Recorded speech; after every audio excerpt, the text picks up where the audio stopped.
Hinikayat ng PhilHealth ang publiko na magparehistro sa konsulta program nito para sa kanilang mga pangangailangang medikal. Ayon sa PhilHealth, malaking bagay ang konsulta para sa outpatient dahil hanggang 13 laboratory test ang maaari nilang makuha ng libre. Bukod pa ito sa nasa 21 klase ng gamot.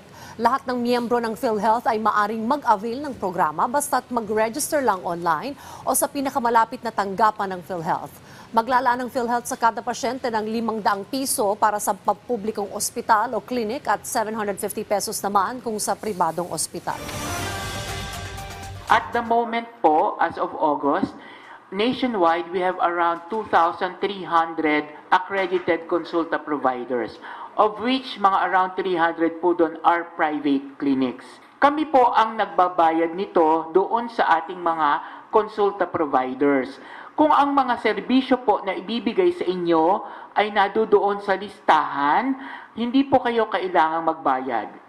Kung may mga serbisyo po na wala sa listahan, yun po ang maaari nating bayadan.